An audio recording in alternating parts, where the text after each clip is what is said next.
Real world cartoon Dragon HD. Enjoy new something.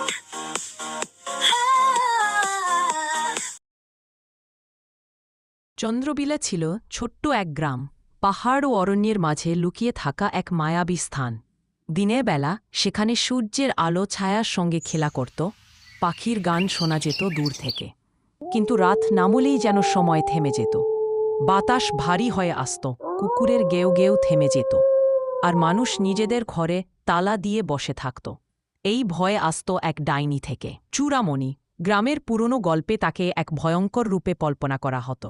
মানুষ বলত সে পূর্ণিমার রাতে বের হয়ে শিশুর আত্মা চুরি করে, রাতের বেলা পাহাড় থেকে কাঁদে, আর কেউ তার চোখের দিকে তাকালে সে পাথর হয়ে যায়।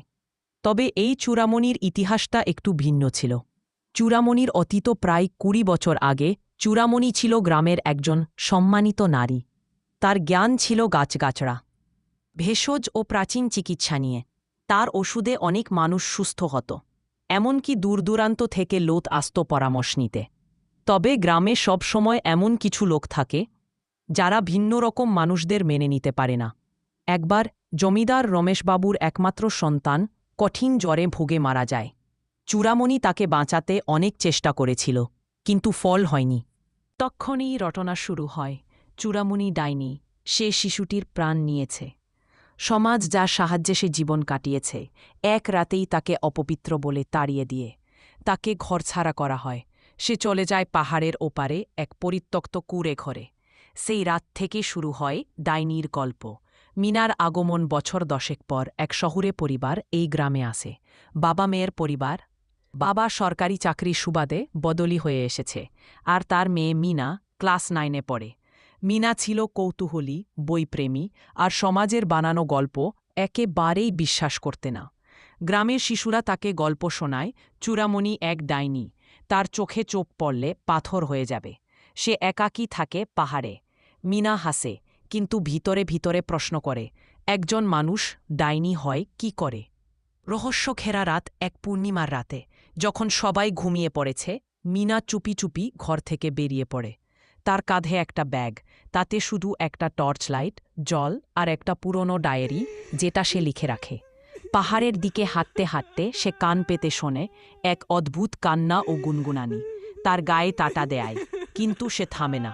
হঠাৎ সে দেখে ঝোপের আড়ালে এক কুঁড়ে ঘর, জানালায় আলো জ্বলছে।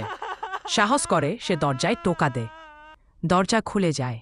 এক বুড়ো নারী, কাঁচা পাকা চুল, গভীর চোখ, মুখে চিন্তার রেখা। কিন্তু চোখে ভয় নেই, বরং বিস্ময়। চুপচাপ তাকিয়ে থাকে মিনার দিকে। আপনি কি চূড়ামণি? জিজ্ঞাসা করে মিনা। নারীটি ধীরে মাথা নাড়েন। মিনা বলে, আমি আপনার কথা শুনেছি, কিন্তু বিশ্বাস করিনি। আমি জানতে এসেছি আপনি কে আসলে। চূড়ামণি মৃদু হাসেন। বহু বছর পর কেউ এসেছে আমার গল্প শোনার জন্য। তাকে বসতে দেন, গরম দুধ দেন, তারপর আস্তে আস্তে বলতে থাকেন নিজের গল্প।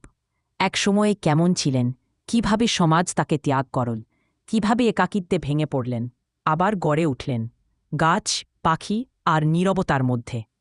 তারা আমাকে ডাইনি বল, কারণ আমি ভিন্ন ছিলাম, বললেন চূড়ামণি।